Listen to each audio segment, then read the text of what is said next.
So in this video, we're going to get some practice with the washers method of 3D volume calculation. So just make sure you really get what the washers method means. If our 3D volume shape can be envisioned as a bunch of washer shapes stacked on each other rather than disks, that means we're going to use this washers method, and all we have to do is recognize that all a washer is basically two disks subtracted. We have a curve. One of our functions or curves in our problem will produce larger area disks, while the other curve in the equation will produce disks that have smaller areas, the inner disks, and we'll simply subtract them to form the area of one of our washers.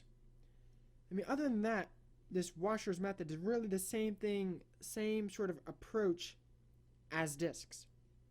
So let's get into it. Alright, so same type of problem we're used to. These two curves here will enclose some region which we need to rotate about this axis to form a 3D shape, and we want to know the volume of that shape. So we'll start with y is equal to 1/4 x squared. That's going to form one of our basic parabola shapes. I'll put my 5 minus x squared in blue. Well, that's just a concave down parabola that's not centered at the origin, but is bumped up 5 units. So he'll just be based here. Alright, so I got that. I'm not sure if this helps us or not, but I figured out my y-intercepts here. What x values do we plug into that equation to make y is equal to 0? Well, radical 5 will do it. Radical 5 is around 2.23. And also negative radical 5 will do it. So just our two x-intercepts here. Who knows if we'll need them, but they're there just in case we do. I also make sure I know where my intersection points are right off the bat. So of course, intersection points are just points in which the two different curves have the exact same x's and y's. So we can set both of the y's and thus the equations equal to each other. So that gets me this. Now I just have to do the algebra. So I'll add x squared to both sides. That'll move this to the left. So on the left side I'll have 5/4 x squared equal to 5. I'll multiply both sides by 4. And I'll also divide both sides of the equation by 5. And that will leave me with x squared is equal to 4. And doing my square root, I'll learn that x is equal to +2 and -2. So these are the two x's that make the y's of these two equations equal to each other. So I know the x-coordinates of my two intersection points now. To figure out the y's, I can take these two x's and plug them into either equation. And doing so will get me 1. So +2, 1 for my first intersection, and x is -2, y is +1 for my second intersection. Alright, I feel like I've figured out all those points of interest and I'm ready to move on. So the region enclosed by these two curves is going to be this area. And I want to rotate this area about my x-axis, which is of course this line. And doing so will give me a shape that looks like this. So, of course I can't visualize this as a bunch of disks stacked up on each other because of this empty space cavity right here, but I can envision it as a bunch of washers stacked up on each other. Alright, so here are a couple of washers. So remember how I make a washer. One of my curves produces the big radii that will rotate around and create the big area, and the other curve will create the smaller radii that will rotate around to create the smaller disk area that will both subtract to make the washer area. So I see that for this washer right here in my main graph, I would say that we can take this purple line here, that'll be our big radii, our outer radii, times that by pi r squared, and that will create this big disk area. And for my smaller disk area, it's hard to see it, but here is this green right here. That's the y-coordinate of my green curve, which looks to be my smaller radius.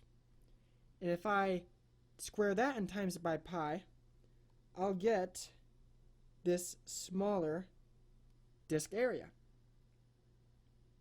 So it looks like the y-coordinates of my purple curve will create those bigger, those outer radii. So I'll use this equation right here because it gives me the y-coordinates on that purple curve, which then I can of course square and times by pi to create that larger, that outer disk area.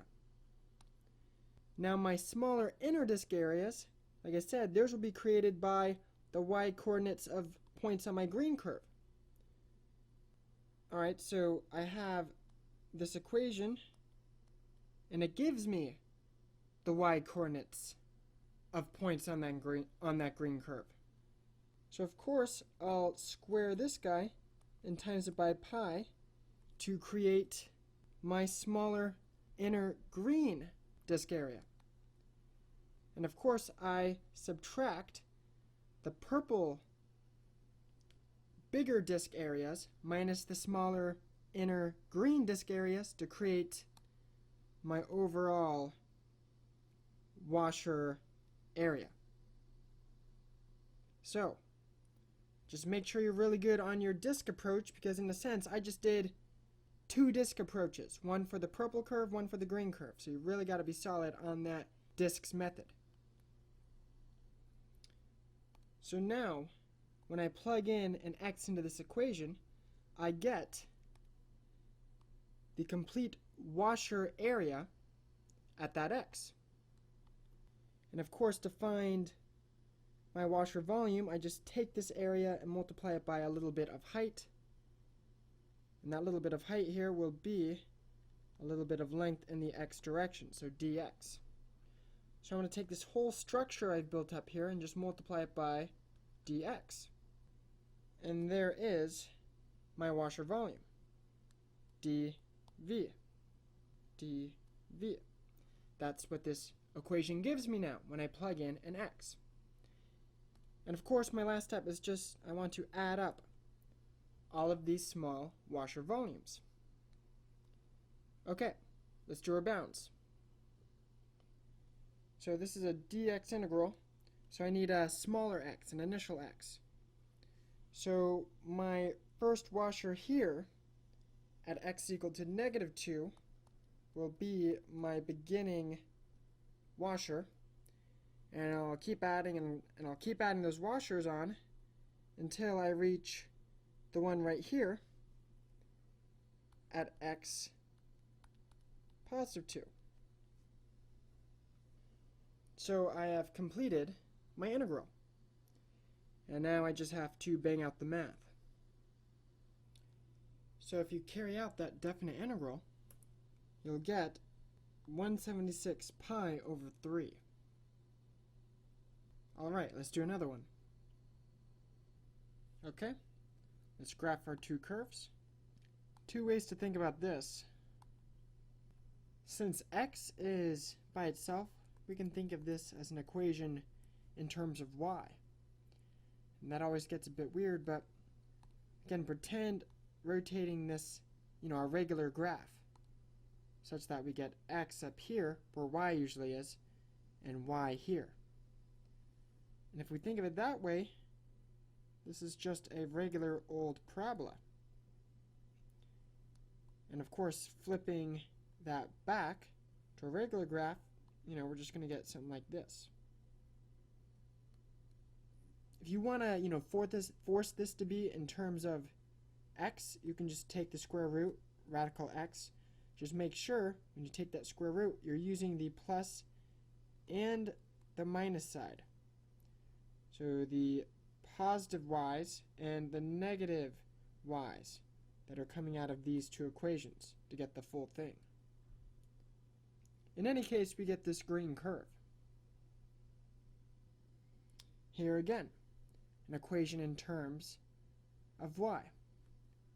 Well, if I sort of rotate my graph such that x is sort of like the dependent variable now, I'm going to get a regular old line, like that. Now, I got to be very careful. Some people will look at this and say, hey, it's a regular old line. It's going to go like this, right? That is a positive sloped line. Got to be extremely careful because your positive direction now is this direction. So this is going to be a positive sloped line. So your rise will be forward 1 in the left direction, because that's positive now. Your run, that is. And your rise will be positive 2 up. So you'll get this sort of thing going on here. Or, of course, you can get y by itself, to just think of it in our regular way of thinking. So in that case, looking at it in this way, so I'll get this. And obviously I need to extend my green curve so I can see where it intersects. So we'll have some intersection point here. So again, intersection point is one where the x and y is the same. So in this case, let's just set both of my x's equal to each other, which basically means setting these two equations equal to each other. So let's do that. So y squared, my green curve, equals 2y, my purple curve. So there is only one number, y, that will make this left side equal to this right side, and that will be y is equal to 2. And I can plug this y into either one of my equations to figure out what the corresponding x is, and that'll be 4. So the ordered pair of this intersection point is 4, 2. And I know it doesn't look like it, but let's just pretend.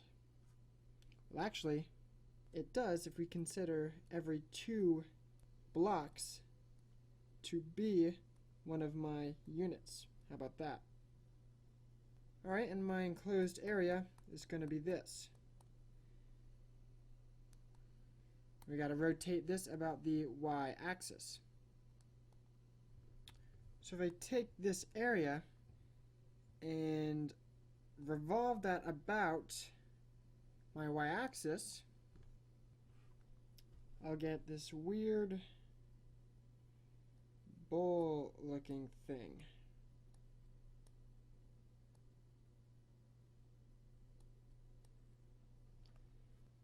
Alright, let's envision those washers, because I definitely can't think of this as a bunch of discs stacked onto each other. Now with this huge cavity right here.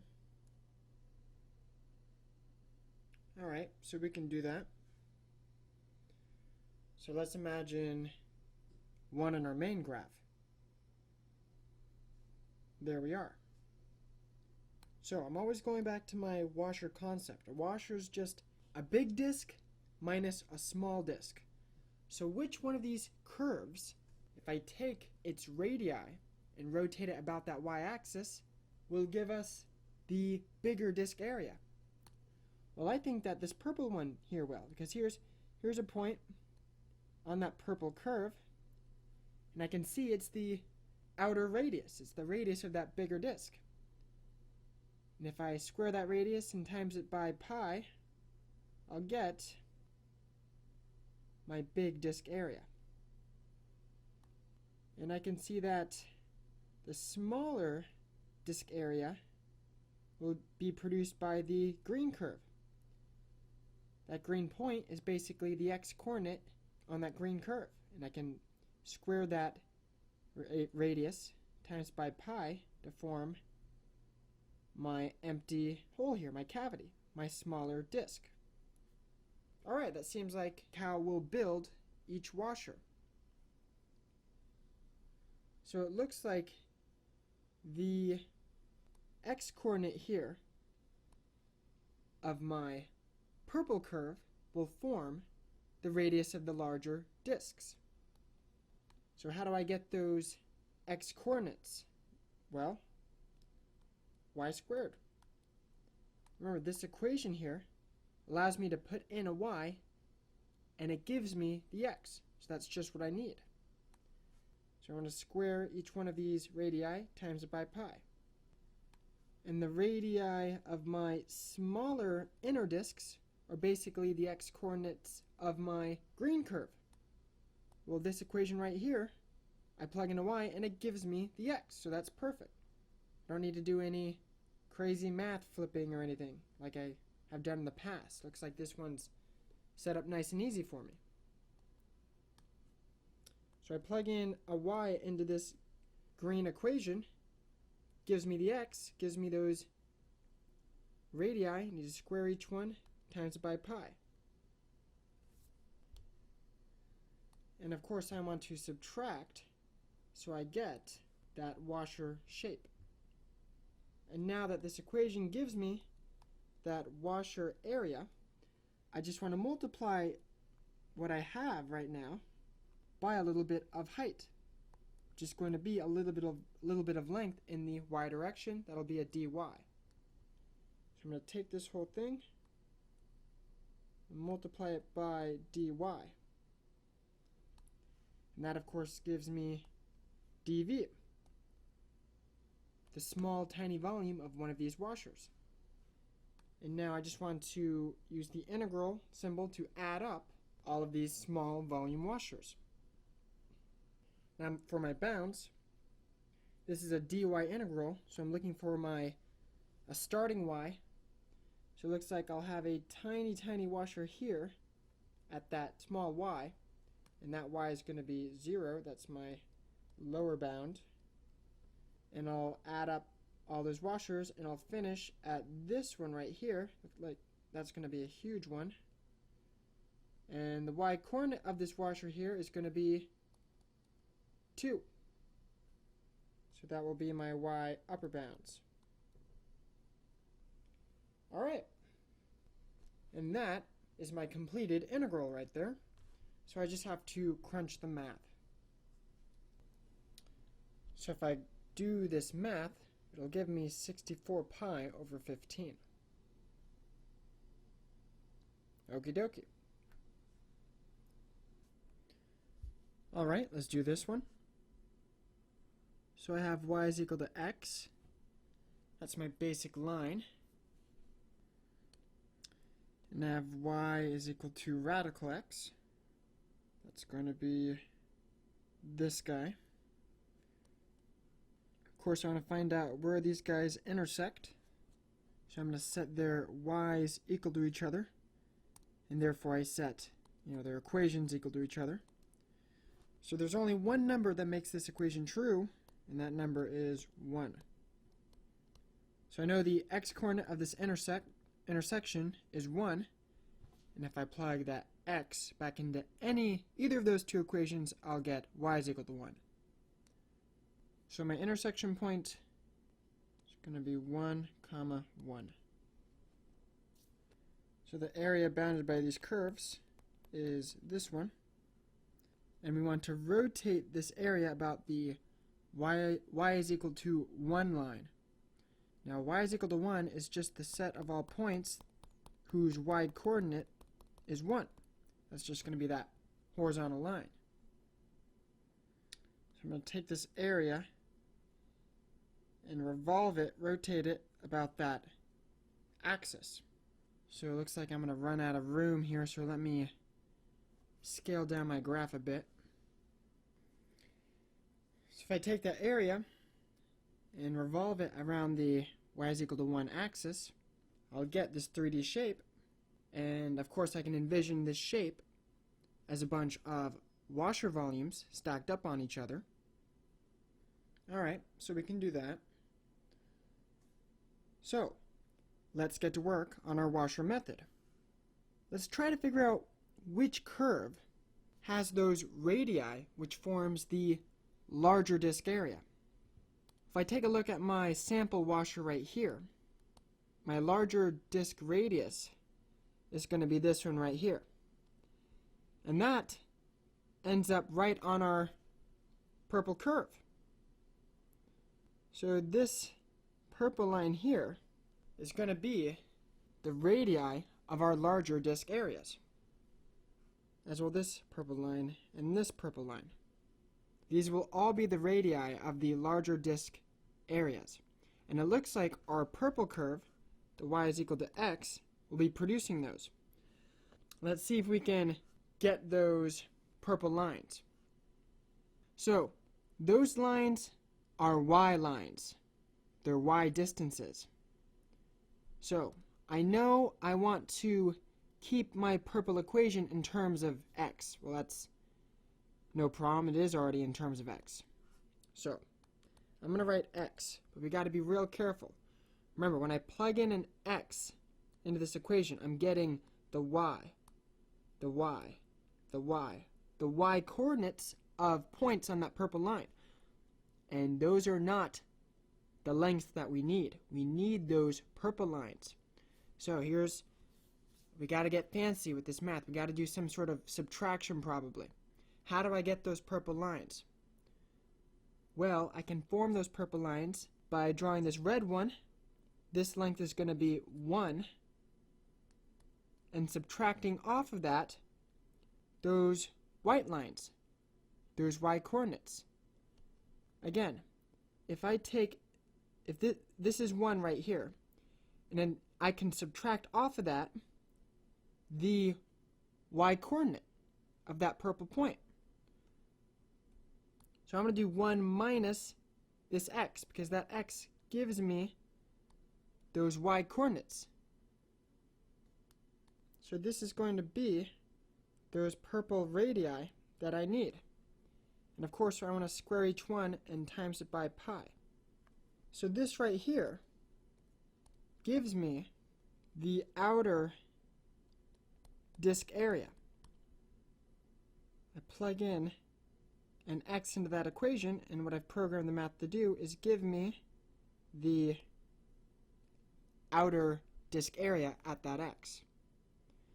Okay, so now for the inner one. So I see my inner one right here, and it looks like this line right here will be the radius. So, how do I form those green lines? Well, again, we have to be careful. It's not going to be just radical x, because radical x is giving me the y coordinates of those green points. So I have to do another one of those 1, here's 1, minus the y coordinates of those green points to get me the green radii that I need. So this gets me those inner radii of those inner disk areas. So now I can just square each one times by pi, and that gives me the inner disk area. And of course, by subtracting both of them, I can form the area of the washer. And of course, by taking this area that my equation now gives me and multiplying by a little bit of height, which will be dx, I will get dv. the small volume of that washer. So I'll take this whole equation down here, just multiply it by dx. That'll get me a small volume washer volume, and then I just want to add up all these washer volumes. Now what will be my x initial, my x starting point? It's actually going to be this big washer right here. That is the one at my smaller x, and x is equal to 0. And I add, and I will get to my final washer right here. So my x upper bound is equal to 1. So, there's my integral right there. The hard part is done. Now we just got to crunch the math. So it's certainly a big, nasty integral, but as long as you follow that algebra and are careful, you will get to this answer of pi over 6. So, some of these washers are tough because we're not rotating about the x or y axes. So just be very careful and take it really slow forming those radii. It was complicated to begin with discs, but now we got washers. So we got 2 discs in the mix. So just take it slow. Okay, let's do another one. We'll start with this curve right here. That's going to form something like this. Remember, when I plug in 0 in for that x, any number raised to the 0 is just 1. Here's our point right there. As I make my x's very negative, I'll have e to the basically positive 5 and e to the positive 10. So those y's are going to get very, very big. But as I plug in positive x's, I'll have, e to the negative 5, e to the negative 10. When you have negative powers, that's just like saying 1 over e to the 5 and 1 over e to the 10. So our y's will get smaller. Okay, we have a y is equal to 1. All the points that have y coordinates of 1. We have x equals to 2. All the points that have x coordinates of 2. So I see my region here, my enclosed area, and we have to rotate this about the y is equal to 2 line, which will be this line. So I'm going to try to envision that area rotated around that axis to make a 3D shape. That's going to make some completely hollow sort of dome like this. Very interesting. Just note that all this in the middle is empty space. So as always, I'll try to visualize this shape as being made up of a bunch of washers. So we can do that. So if I look at my graph, it looks like the outer radius will be formed by points along that green curve, that e to the negative x. But these green lines are clearly not the y coordinates of these green points. So I got to get fancy with that subtraction again. How to form that green line? Well, I can take this length right here. What length is that going to be? That's going to be this 2 over here. So I'm going to take 2 and subtract off the y coordinate of that green point.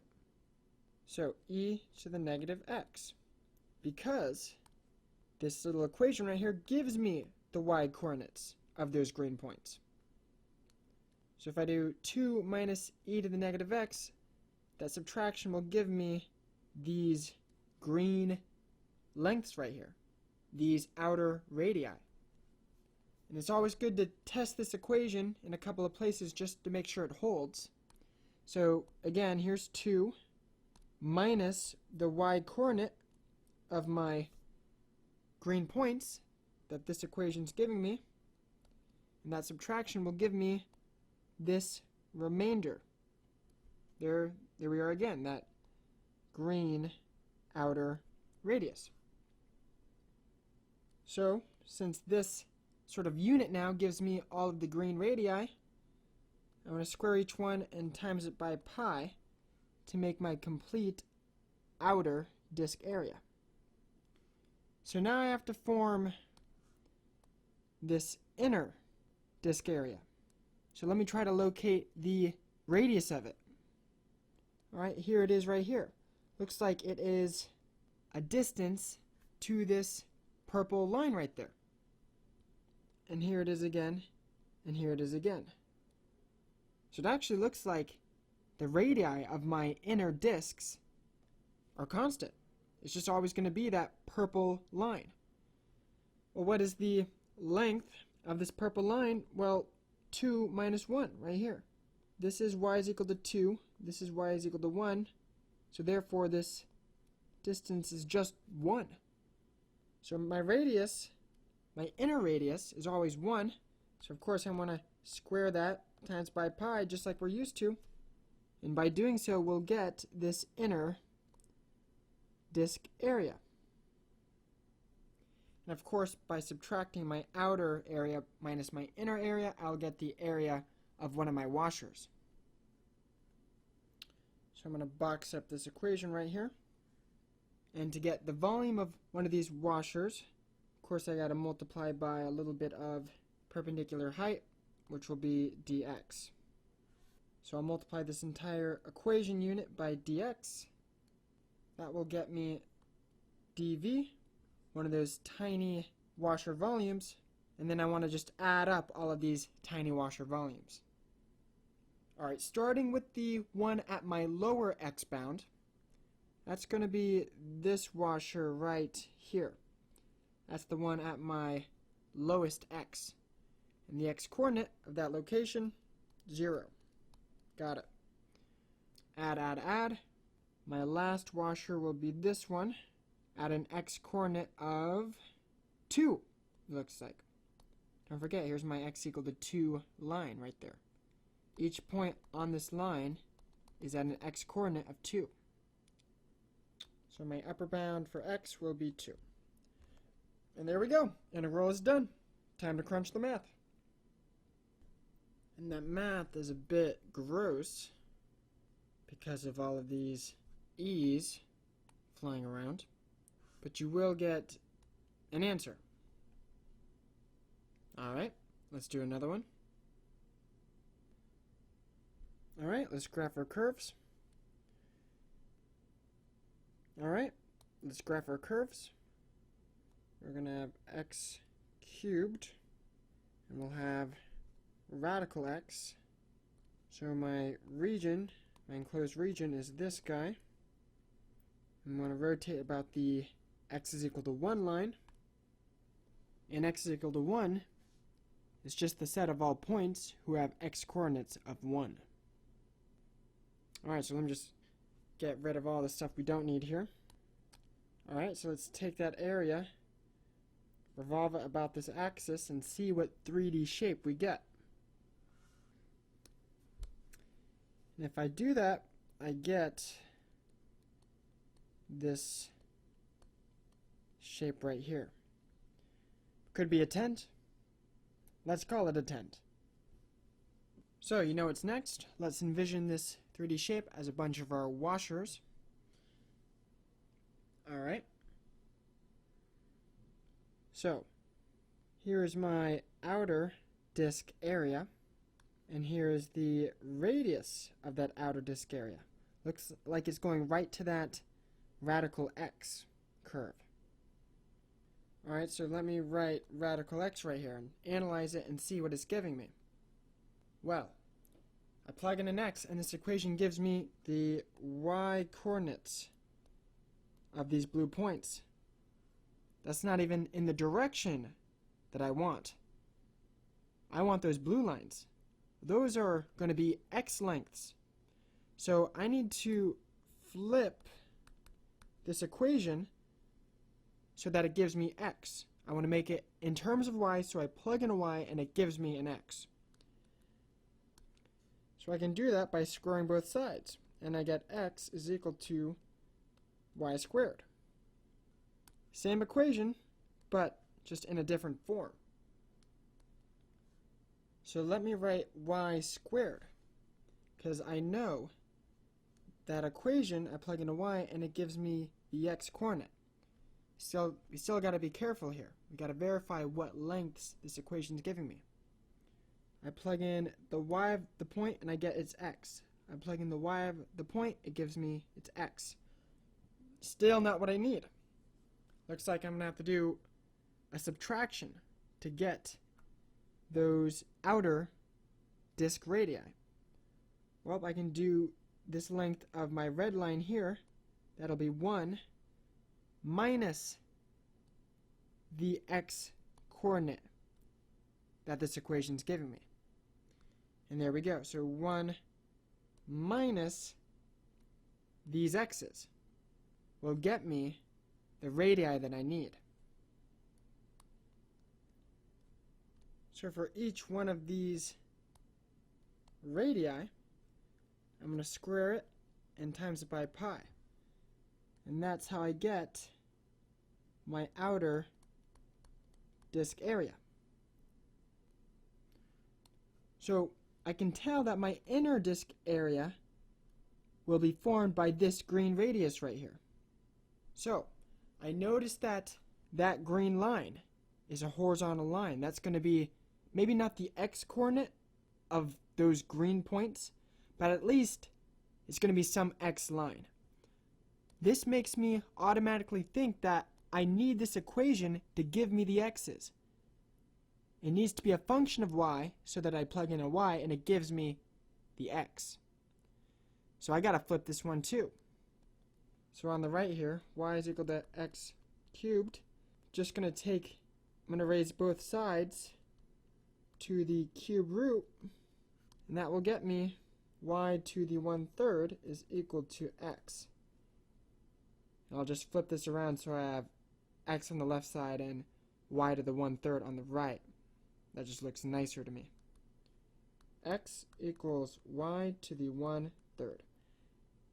Same green curve, again, just in different form, so that it gives us x's. But again, we got to be careful. This is giving me the x's of that green curve. Let's track those. The x, the x, the x. Yeah, I didn't think it would be what I needed. So how do I get those little green radii? They're one of my subtractions.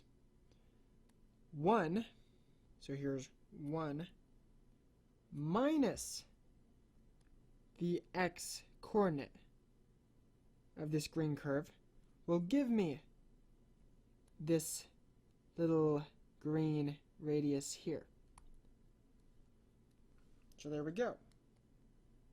So this equation right here is giving me those inner radii. And of course, I'm going to square each one, times it by pi. That'll give me the area of the inner disk. And of course, I subtract the big area minus the small area to get me the area of the washer. Again, tough stuff here. Not only did we have to flip both equations, but we had to do that special subtraction to get the radii that we needed. Again, just when you're first learning this stuff and practicing, take it slow. Just go step by step, and as you practice, you'll get faster so you can ace that exam. So as I have it, this whole equation gives me the area of one of my washers, and of course I just want to multiply the area of this base times some perpendicular height to get one of my tiny washer volumes. And this height right here will be a little bit of distance in the y direction. That'll be a dy. So this whole equation right here, the area of my washer base, will be multiplied by dy. And of course I want to add up all of these washer volumes. So for my bounds, let's find the washer at my lower y. That'll be this really, really long washer right here. That initial starting y will be 0, lower bound. And I'll add till I get to my last washer right here. And the the y coordinate of this point right here is going to be 1. And I think I forgot to do that, but this intersection point is 1, 1. So that'll be my y upper bound. So there we go. The integral is built. The hard part is done. Let's just execute the math.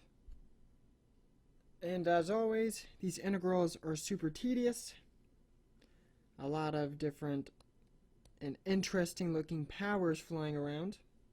But as long as you're careful, you will arrive at a final answer of 13 pi over 30. Alright, let's do one more. Alright, here's our last problem. We've actually had these exact same curves before. We're just rotating the region about a different line. So y is equal to x, and y is equal to radical x. It's going to be this guy, basically. To find our intersection point, we're going to set these two y's equal to each other, which means, of course, we're setting the equations equal to each other. So x equals radical x. And there's only one number in the universe that will make the left-hand side of our equation equal to the right-hand side, and that will be a positive 1. So positive 1 is the x-coordinate of our intersection. Plug it into either one of those equations, and you get y is equal to positive 1 as well. So our intersection point here, 1, 1. Alright, so here's our area, and we want to rotate it about the x is equal to negative 2 line, which is, of course, just all the points that have x coordinates of negative 2. So if I imagine rotating this area about this axis, I'll get another one of those perfectly hollow 3D shapes. Basically a bowl, but with no bottom.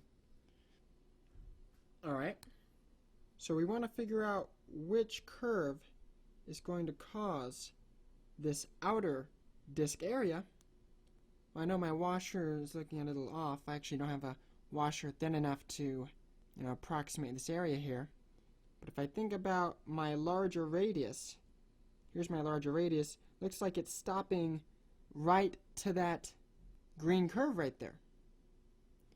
So, points on the green curve will cause my larger radii.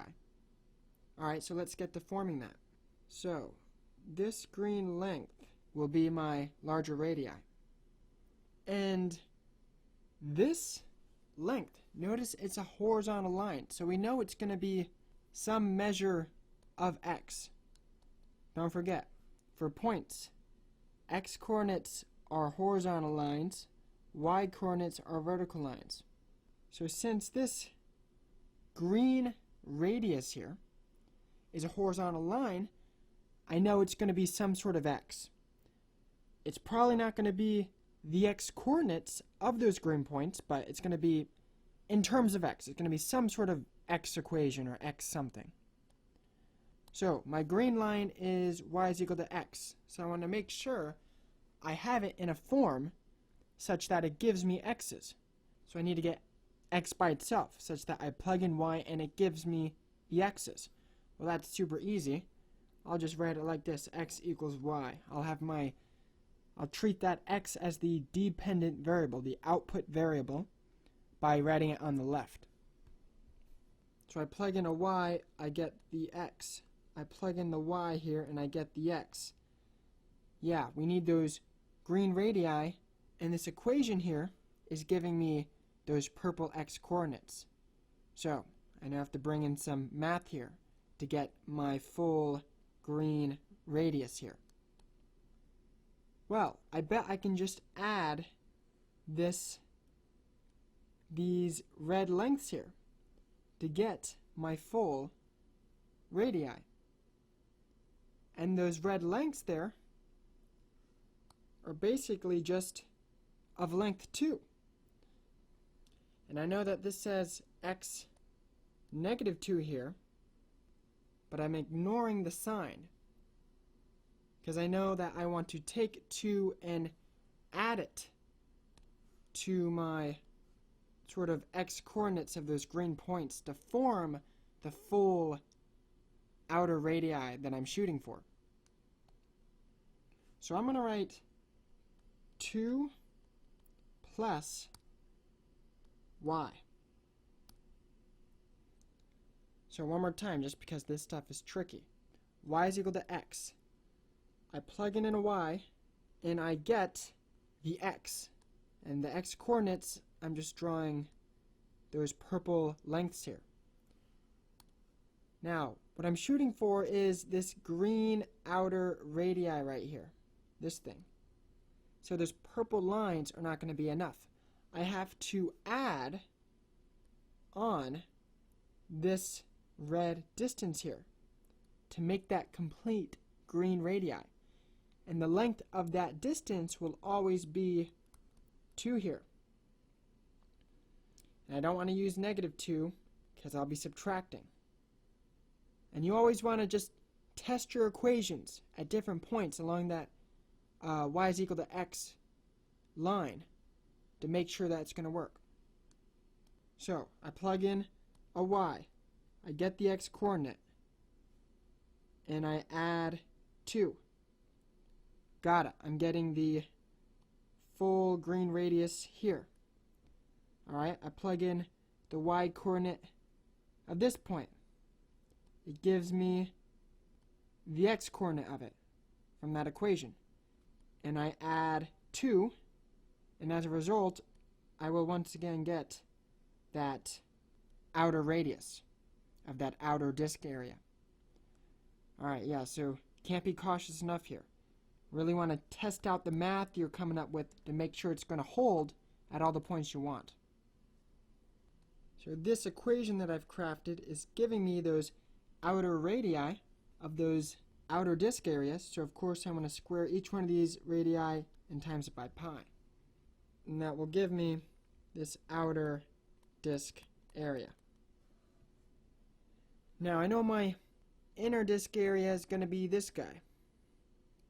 So the radius, I know my washer kind of sucks here, but the radius will be this right here. This radius goes all the way out until we hit the yellow curve. So points along our yellow curve will give us the inner radius. And these are horizontal lengths. So looking at my yellow curve up here, I automatically know I want this equation to give me some sort of x. So for my yellow equation up here, I'm going to get x by itself. So I'm going to square both sides. And I end up with x is equal to y squared. So let's write y squared and see where we're at. Don't forget, this x is equal to y squared gives me the exact same curve. A lot of people get confused and say, you're taking the inverse. No, I'm not. I'm not scratching out a y here and putting an x and scratching out this x and writing a y. That would be taking the inverse.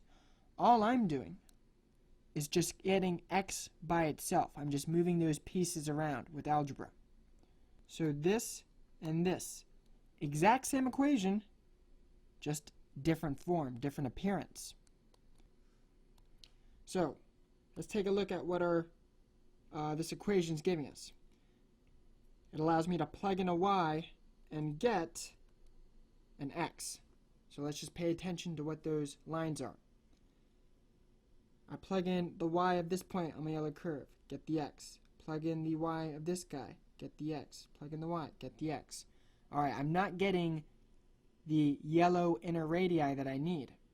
So to get that yellow radii, of course, I need to add that same 2 that we did last time. So let me just add 2 to this, and now let's see if this holds up. Alright, I'm looking at my y squared. I throw y into that equation, square it, gives me the x of that point, and I add 2 to it. There we go, I'm getting that inner radii that I need. And again, plug in a y here, square it, gets us the x coordinate of that point, add 2, and there we go. Now we're getting the yellow inner radius that I need. Alright, so it looks like this equation is correct. It's giving me those radii of those inner disk areas. And of course, I'm going to square each one, times it by pi, thus turning each one of them into that inner disk area that I want to subtract off of my outer disk area to form the area of the washer. And of course, we take the area, multiply it by some height, and this height is a little bit of distance in the y direction, so dy. So I'll take this whole equation that we've built so far, multiply it by dy, and now I'm getting the volume, the small volume, dv, of a single washer. And of course I don't want a single washer, I want to add up all of these washer volumes. For the bounds, this is a dy integral, so I want my lower y bounds. So I envision all my washers and I think about the one at the lowest y. That will be this one right here at the very bottom at y is equal to 0. So y lower is equal to 0, and I'll keep adding those washers on as y increases until I get to this one right here. And what is the y of this last washer? 1. So 1, positive 1, will be my upper y boundary. So not easy stuff building these integrals. My recommendation is just take it slow. Take it slow, and when you think you formed the correct radius equation, just try it out. Try it out at different points to make sure that it's still giving you the correct radii that you need for each one of those points. It has to hold up. Alright, so the integral is done. Let's just bring it over to Math World and let's crunch it. And if we crunch that math, we'll get 4 pi over 5. So, that is it. These washer problems get tricky, so my advice is always to take it slow and just go step by step. A lot of teachers teach it in such a way that they say, okay, if you're rotating about some vertical line, it's going to be a dy integral, and if you rotate it around some horizontal line, it's going to be a dx integral.